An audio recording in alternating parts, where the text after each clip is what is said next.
The silence in the auction house was a physical thing, a heavy, velvet curtain that absorbed all sound and breath. It was the kind of manufactured silence that costs a fortune, found only in places where immense wealth is about to change hands. On the rotating pedestal, bathed in an immaculate, museum-quality light, sat the centerpiece of my family's history and our only hope for a future, the Jourdan armoire. It wasn't just furniture, it was a masterpiece. A breathtaking creation of mahogany, mother of pearl, and ormolu, crafted in 1785 by the legendary eboniste Antoine Jourdan for a cousin of Marie Antoinette. It was the crown jewel of my great-grandfather's collection, an assortment of art and antiques that had been our family's pride for a century, and was now our last remaining asset of any real value. My mother sat beside me, her hands clenched so tightly in her lap that her knuckles were white. My younger brother Leo was on her other side, his eyes wide with a mixture of awe and the desperate hope of a man in deep financial trouble. We were here because we were ruined. My father's death 2 years prior had revealed a mountain of secret debt, a series of disastrous investments that had left our family's finances hollowed out. Selling the collection was not a choice, it was a necessity. And we had, on the advice of everyone who mattered in the art world, entrusted the sale to the best in the business, Julian Thorne. Julian stood at the podium now, a vision of tailored elegance and effortless authority. He was the art world's golden boy, a man with a reputation for discovering hidden treasures and achieving record-breaking prices. His voice, smooth and confident, flowed through the silent room. And now, ladies and gentlemen, Lot 74, the Jourdan armoire. A magnificent piece, of course, with a well-documented, though perhaps not entirely pristine provenance. As our catalog notes indicate, there are certain inconsistencies, some questions regarding a period of restoration in the early 20th century. A beautiful piece, certainly, but one for the discerning collector who understands its complexities. We will open the bidding at $200,000. A cold, sharp spike of ice pierced through the base of my skull. Inconsistencies? Complexities? Julian's own appraisal, the one he had presented to us with such solemn confidence, had valued the armoire at a conservative auction estimate of $2 million, with the potential to go much, much higher. He had called its provenance impeccable. Now, in front of the wealthiest collectors in the world, he was poisoning the well. He was actively, deliberately sabotaging the sale. My mother gasped, a tiny, wounded sound. Leo looked utterly bewildered. I felt a wave of nausea so profound I had to grip the arms of my chair.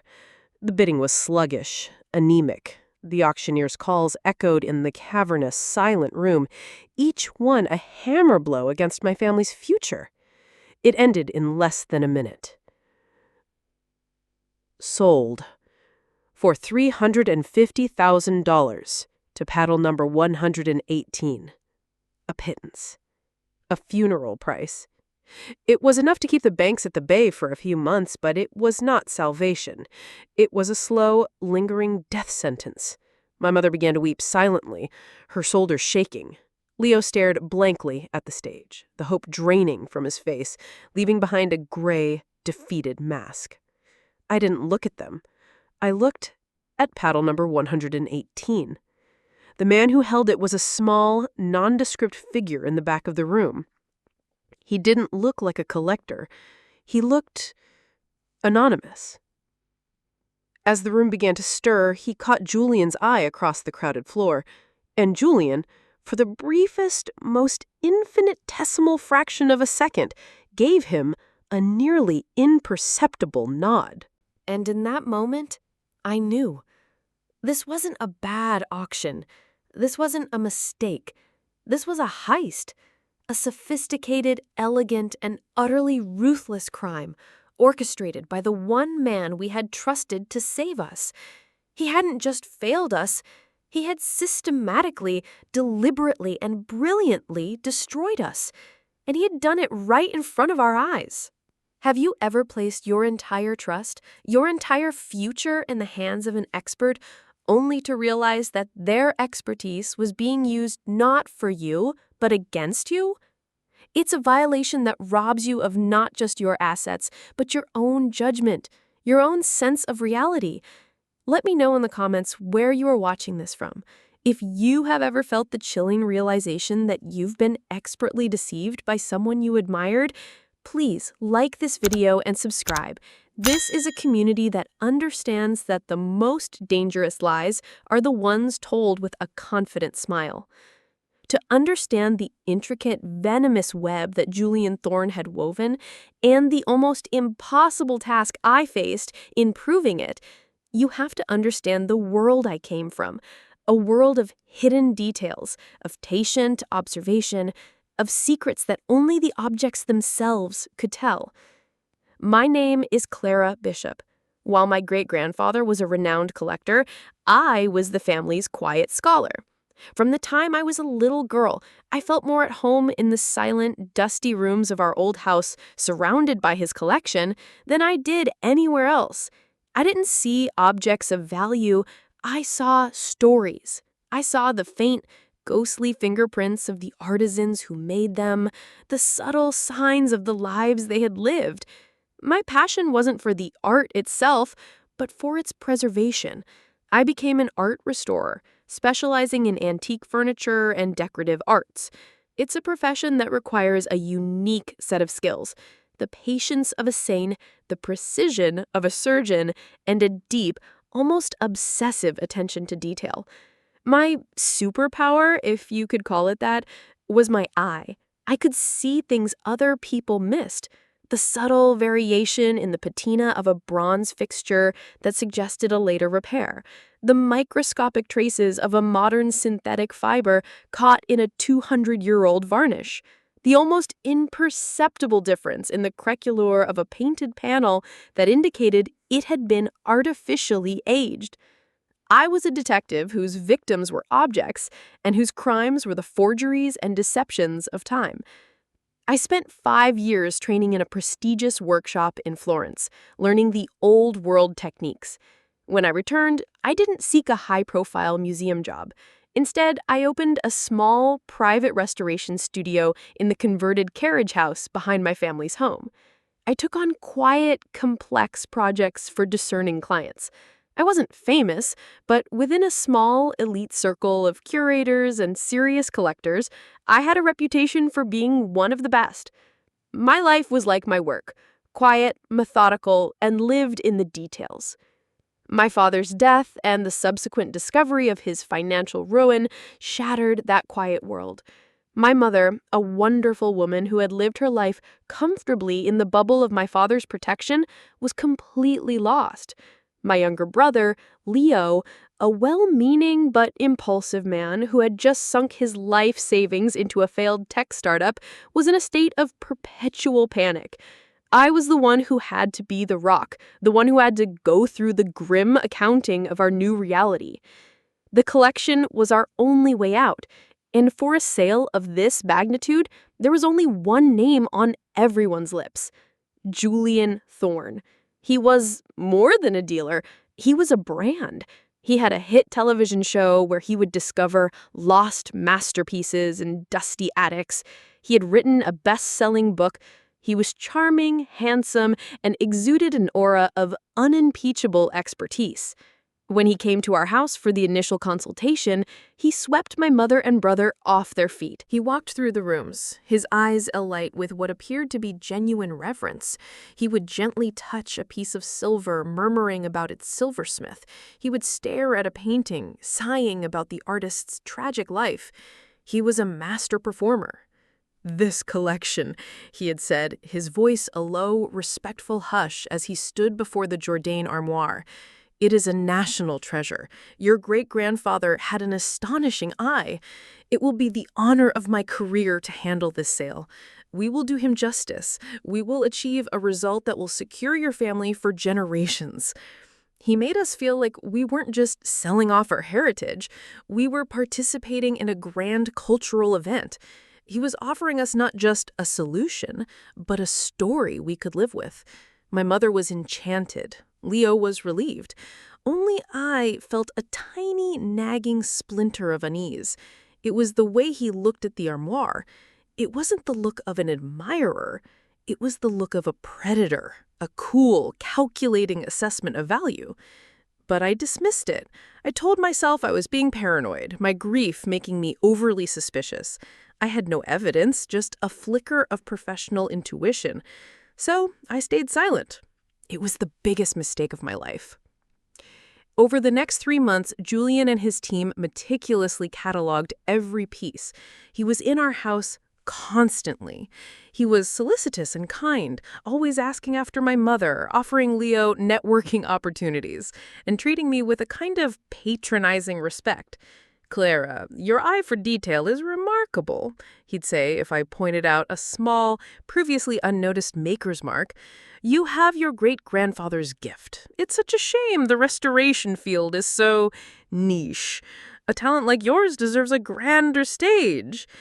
It was a subtle form of condescension, positioning me as a hobbyist, a little woman with a quaint little passion, while he was the one who played on the world stage. He presented us with the auction catalog a month before the sale. It was a masterpiece of design and scholarship. The descriptions were glowing, the photography exquisite. The estimate for the armoire was printed in bold, $2 million to $3 million. We were saved. The day of the auction, I felt a strange sense of dread. I chalked it up to the sadness of letting go of my family's history. I never imagined the truth was so much uglier.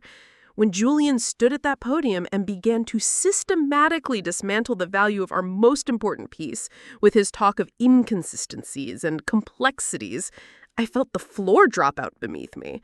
He was reading from a script, but it wasn't the script he had shown us. And the nod, that tiny, almost invisible signal to the buyer in the back, confirmed the horrifying truth. The whole thing had been a performance, a long con, and we were the marks. The aftermath was a blur of grief and confusion. My mother was inconsolable. Leo was in denial, trying to rationalize the disastrous result. Maybe the market is just soft right now. Julian is the best. He wouldn't do something like this. There has to be a reason, he argued, his voice desperate. I tried to explain what I had seen, the subtle sabotage in Julian's speech, the nod to the buyer. But it sounded thin, paranoid. "You're just upset," my mother said through her tears. "You're looking for someone to blame. Mr. Thorne was so kind to us." They couldn't see it because they didn't want to. They were still under the spell of the master illusionist. I was alone in my certainty. I had no proof, nothing but my own gut feeling and a memory of a nod. It wasn't nearly enough. Julian himself was the picture of commiseration. He came to our house the next day, his face a mask of shared disappointment. "I am gutted, absolutely gutted," he said, shaking his head. "I don't understand it. The market can be so fickle. Sometimes a piece just fails to catch fire. I am so terribly sorry." It was a perfect performance. He was so convincing that for a moment, even I started to doubt myself. But then I looked into his eyes and I saw it again, a flicker of cold, triumphant calculation. He was lying. And I knew with every fiber of my being that I was going to prove it. My family, in their grief and desperation, accepted the auction's paltry results as a tragic but unavoidable reality. They began the grim process of downsizing, of selling our family home, of adjusting to a new, smaller life. But I couldn't let it go. I was haunted by the image of that nod. It was a loose thread, and I knew if I pulled on it hard enough, Julian's entire perfect tapestry of lies would unravel. My first step was to find out who had purchased the armoire. The auction house, citing client confidentiality, refused to tell me. But I had been in the room. I remembered the paddle number 118. I also remembered the man holding it. He was nondescript, but he had a small, distinctive scar above his left eyebrow. I hired a private investigator, a gruff ex-cop who specialized in the often shady back alleys of the art world. I paid him with the last of my own savings. 2 days later, he called me. "Your man is a ghost. Paddle 118 was registered to a shell corporation based in Delaware, which is in turn owned by a trust in the Cayman Islands. It's a professional dead end. The man himself? Probably a hired gun, a professional bidder, paid to show up, raise a paddle, and disappear. Whoever bought that armoire wanted to be invisible." It was a setback, but it was also a confirmation. Legitimate collectors, even those who value their privacy, don't go to such extreme lengths to hide a purchase. This was the behavior of a criminal covering his tracks. This was Julian. My investigation had to change course. If I couldn't trace the buyer, I had to focus on the crime itself. Julian's lie had been about the armoire's provenance and restoration history. He had created a cloud of doubt where none had existed. Why? What inconsistency had he invented? My great-grandfather's library was my next stop. He was a meticulous man, a scholar as much as a collector. For every piece in his collection, there was a corresponding file, a thick dossier full of original receipts, letters, photographs, and his own handwritten notes. I found the file for the Jourdain armoire. It was a treasure trove of information, a complete, unbroken chain of ownership from 1785 to the day my great-grandfather purchased it in 1922. The provenance was, as Julian had first claimed, impeccable. So what was the lie about the restoration? I found a series of letters from the 1920s between my great-grandfather and a renowned Parisian restorer named Jean-Luc Dubois. They discussed a minor repair to one of the legs and a gentle cleaning and rewaxing of the original finish.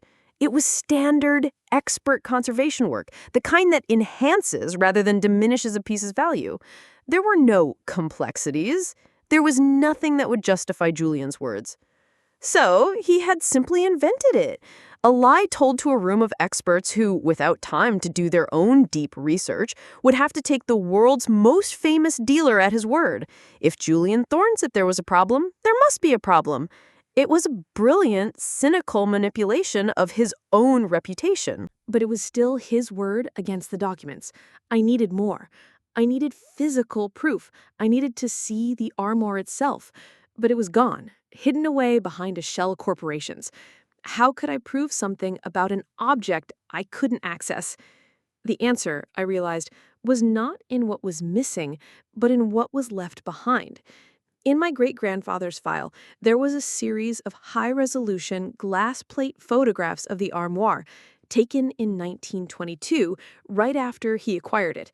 The detail was incredible, and there was another set, taken in my own studio 5 years ago, when I had done a minor bit of conservation work on a loose piece of mother-of-pearl inlay for my father. For a week, I lived in my restoration studio.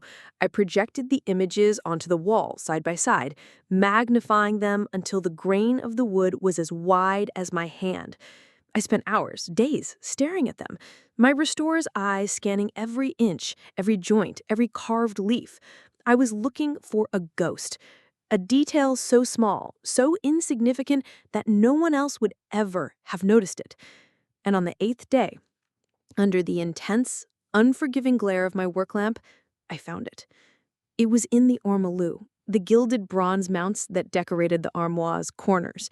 The design was a cascade of acanthus leaves. In the 1922 photograph, at the very tip of one of the lower leaves on the front right corner, there was a tiny, almost invisible flaw, a small pit in the bronze, a casting imperfection, no bigger than a pinprick. It was the kind of unique, accidental detail that serves as a fingerprint. In my own photograph from 5 years ago, the flaw was still there, a tiny, familiar friend. Then I went back to the auction. The entire event had been live-streamed. I found the video online. I scrubbed through to lot 74. I watched as the camera panned slowly, lovingly over the piece on the pedestal. I held my breath, pausing the video, zooming in, the pixels distorting, blurring. And there it was. Or rather, there it wasn't. The ormolu on the armoire sold at auction was perfect. The casting flaw was gone. My heart hammered against my ribs. It was a discovery that would have been invisible to anyone else in the world. An art historian, an appraiser, even a collector. They would never have seen it. But to a restorer, to me, it was as loud as a scream. Ormolu mounts of that quality and complexity are not repaired, they are replaced. And replacing an original 18th century mount with a modern replica, no matter how perfect, is a desecration. It would gut the value of the piece. But that didn't make sense. Why would Julian go to the trouble of replacing the original mount with a perfect replica to then devalue the piece at auction? It was a contradiction. Unless the cold dread that washed over me was so intense I felt faint. My theory was wrong. It was so much worse than I had imagined. Julian hadn't just devalued the armoire with lies. He had swapped it. The piece on the auction block was not my family's armoire. It was a fake, a brilliant, museum-quality, near-perfect replica that he must have had commissioned.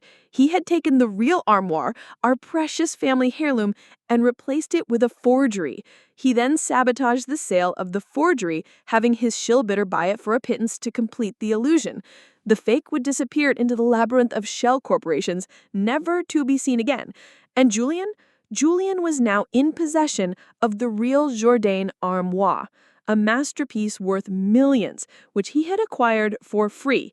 He could now sell it privately to a discreet, mega-wealthy client for its true value, and no one would ever be the wiser. It was the perfect crime. Almost perfect. He had made one mistake. He had created a replica so perfect that he hadn't accounted for the one person in the world who knew the original's flaws as well as she knew her own face. He hadn't accounted for me. I now had the truth, but what I didn't have was proof that would stand up in a court of law. A blurry screenshot from an auction video against a 100-year-old photograph? A casting flaw only I could see? It was nothing. I was still a paranoid, emotional woman with a conspiracy theory. To expose him, I had to get to the real armoire. I had to get a new, high-resolution photograph of the original, proving he had it. But where was it? It was likely hidden in a secure, climate-controlled storage facility, or already in the hands of its new illicit buyer. I was back at a dead end. But this time, I had a target. I knew the crime, and I knew the criminal. And Julian Thorne, for all his brilliance, had one fatal weakness: his ego. He was a narcissist who needed to show off his trophies. He wouldn't be able to resist the temptation to celebrate his victory. And I would be there when he did. My private investigator, a man named Grimsby, who had developed a grudging respect for my tenacity, was the one who brought me the news. "Your boy Thorne is throwing a party. A big one," he grunted over the phone. "He's rented out the top floor of the new Elysian Tower. It's an exclusive unveiling for a handful of his most important clients. Black tie. The invitation calls it the Thorne Collection, a new dawn. Sounds like a Bond villain's annual general meeting." My heart began to beat a slow, heavy drum. This was it, an unveiling. He was going to sell it. He was going to present the real armoire to a curated audience of billionaires, selling it privately to avoid the public record of an auction house. "Can you get me in, Grimsby?" "In? Lady, the guest list for this thing is tighter than a drum. We're talking oligarchs and tech moguls. You can't just walk in." "I just need to get a camera in. A good one. Is there a way?" There was a long pause on the other end of the line. I could hear the gears turning in his grizzled, cynical mind. "The catering staff," he said finally. "They're using a high-end company, Elon Catering. They'll be bringing in temporary staff for the event. If you can pass for a waitress, it's a way through the door.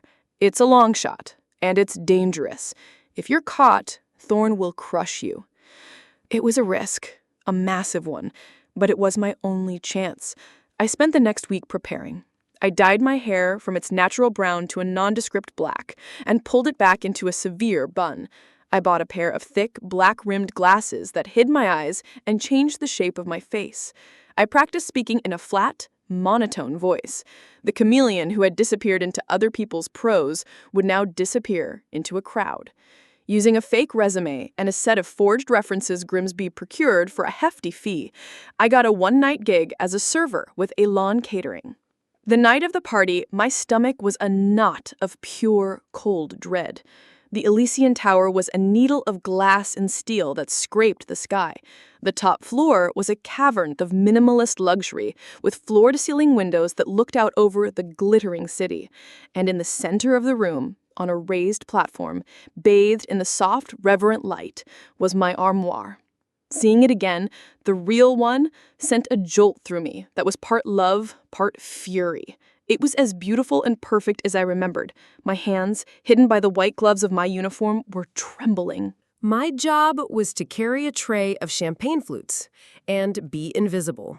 For 3 hours, I moved through the crowd of the super rich, my head down, my ears open. The air was thick with whispered talk of art, money, and power. Julian was in his element, a sun god holding court, his charisma a gravitational force that pulled everyone into his orbit. My weapon was hidden in my uniform. It was a new piece of spy technology Grimsby had acquired for me, a brooch. It looked like a simple, elegant piece of costume jewelry, a small silver leaf pinned to my lapel.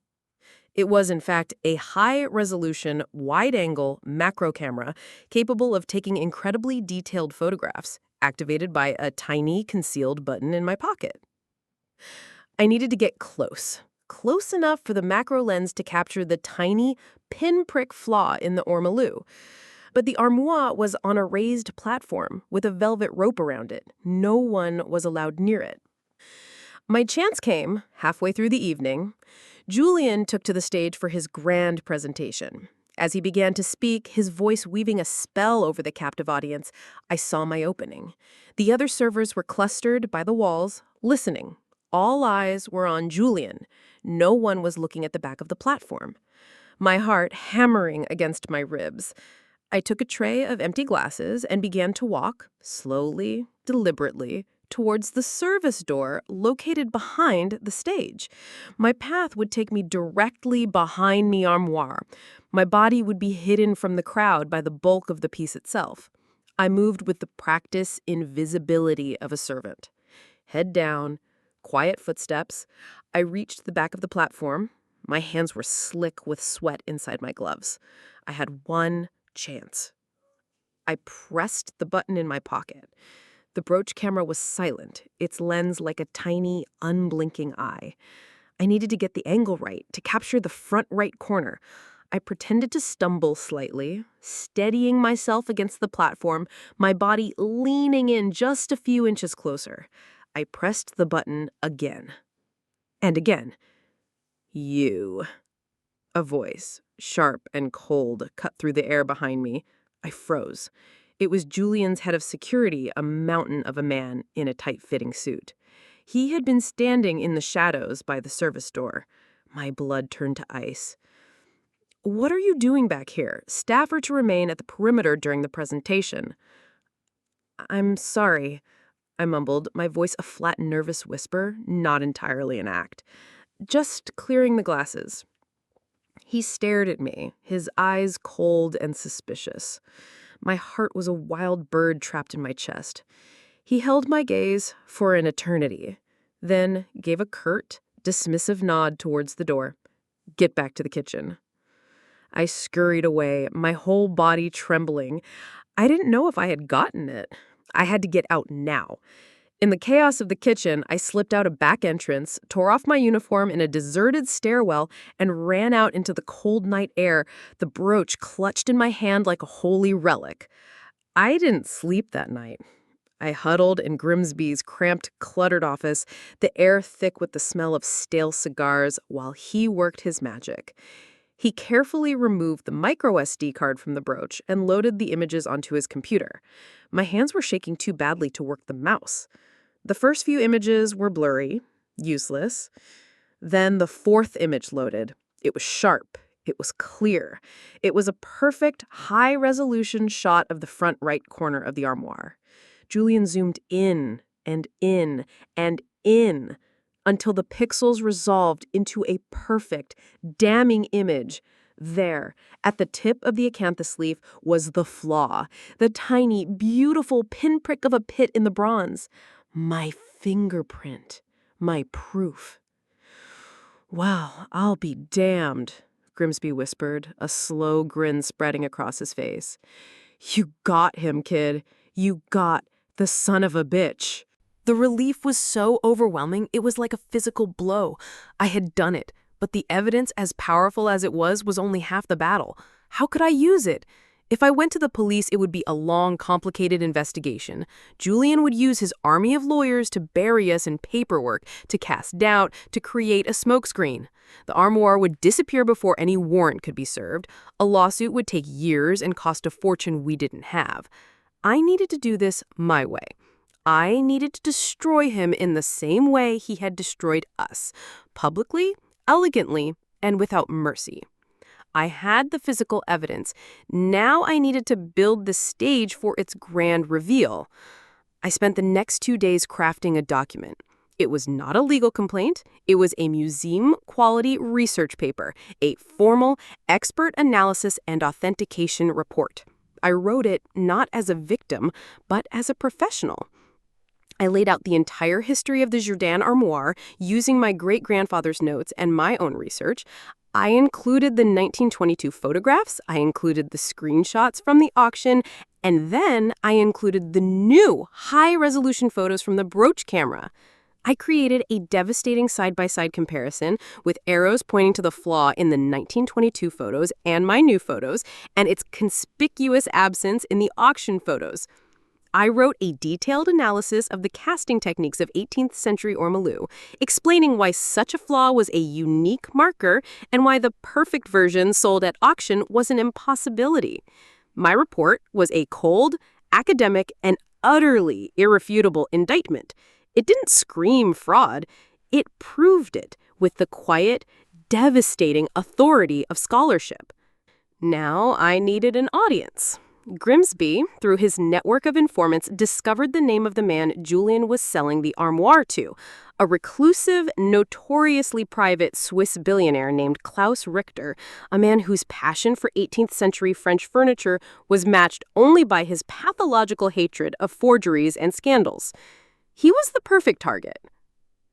I also compiled a second list, the top art journalists at the biggest newspapers in the world, the heads of the fraud departments at the major international auction houses, the president of the Art Dealers Association.